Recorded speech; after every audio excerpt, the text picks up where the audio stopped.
ከ22,000 በላይ የመንግስት የሕክምና ተቋማት ጥራት ያለው አገልግሎት እንዲሰጡ እየተሰራ መሆኑን ጤና ሚኒስቴር ገልጿል። ሚኒስቴሩ ይህንን ያለው ውል የተገባለት የመድኃኒት ፍላጎትና አቅርቦት ስርዓት አተገባበር ሀገር አቀፍ የንቅናቄ መድረክ ከባለድርሻ አካላት ጋር ባካሄደበት ወቅት ነው። ውል የተገባለት የግዥ ስርዓት ስኬታማ እንዲሆን በጤናው ዘርፍ ያሉ የባለድርሻ አካላት በጥምረት መስራት እንደሚጠበቅባቸው በመድረኩ ተሳታፊዎች ተነስቷል።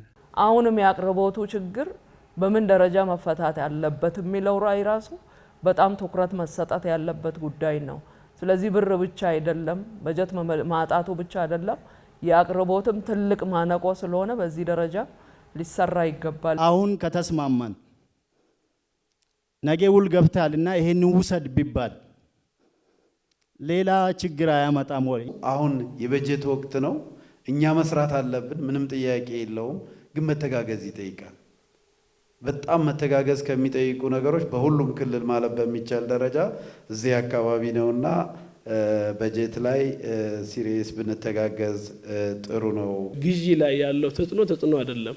ብዙ ሰዎች መግዛት የማይችሉበት ሴናሪዮ ላይ ሊፈጠር ስለሚችል ያ በምን አይነት መንገድ ነው ማኔጅ የምናደርገው የሚለው አይ ቲንክ ዶኮ ሀሳብ ቢሰጥበት ጥሩ ይመስለኛል። የተቋም ግንባታ ስራችን እንዲሁም ደግሞ የማህበራዊ ልማት ላይ የመድኃኒት አቅርቦቱ እያመጣ ያለውን ተጽዕኖ ሲስተማቲክ በሆነ መልኩ ልንፈታ የምንችልበት እድል የሚሰጥ ተጨማሪ አቅም ስለሚሆን ይህንን ወስደን ወደ ታች ወደ መዋቅሮቻችን ወደ ክልሎቻችን ወስደን ለትግበራው የራሳችን አስተዋጽኦ እንወስዳለን። የኢፌዴሪ ጤና ሚኒስትር ዶክተር መቅደስ ዳባ በመድኃኒት አቅርቦት ላይ ያለውን ችግር ለመፍታት አምራች ዘርፉ ላይ ማተኮር እንደሚገባ ገልጸዋል። ወደ ማምረት ውስጥ የሚመጡትንም የመደገፍ ስራ ከማክሮ ኢኮኖሚክ ሪፎርሙ ጋር አብሮ የሚመጣ ነው።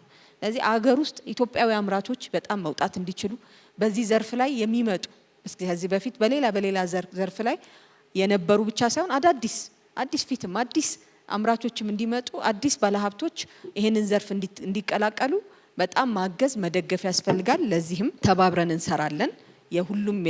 የሁሉም ሴክተር ትብብር የሚፈልግ ነው። እንደ አሳይመንትም እንደ ስራም እንወስደዋለን። ማምረት ብቻ ሳይሆን የሀገር ውስጥ አምራቾችን መደገፊያ ስርዓትና ደንብ ስለተፈጠረ ያንን የምንተገብርበት የ7 ዓመት ፍሬምወርክ አግሪመንት ውስጥ መግባት ማለት በጣም ትልቅ ለውጥ ነው። በሀገር ደረጃ ጥራት ያለውና ፍትሐዊ የጤና አገልግሎት ለመስጠት የጤናውን ዘርፍ ዲጂታላይዝድ ማድረግና ማዘመን እንደሚገባም ዶክተር መቅደስ ዳባ አስገንዝበዋል። የበለጠ የማዘመን ስራ፣ አሰራራችንን የመቀየር ስራ፣ የመፍጠን ስራ እንደገና ደግሞ ትውልድ የሚጠይቀን ትልልቅ ፍጥነትና ለውጥ የሚፈልጉ ቦታዎች ስላሉ ከተቋማት ማዘመን፣ ዲጂታላይዝ ማድረግ እነዚህ የተመኘናቸው ነገሮች በሙሉ ፋይናንሻል እንትን ይፈልጋሉ፣ ሰፖርት ይፈልጋሉ። በዛ ላይ ተባብረን እንድንሰራ ቪዚቢሊቲ ላይ አብረን እንሰራለን። ዲጂታላይዝ ማድረግ ላይ ወጪ ስላለው ነው፣ ያያችኋቸው ነው። እናንተም ኤምአር ስንጨምር ኮሚትድ ዲማንድ በተቀድም እንደተባለው መተግበር ስንፈልግ ምን ያህል ሰው አለኝ የሚለውን ሰው ማወቅ ይፈልጋል።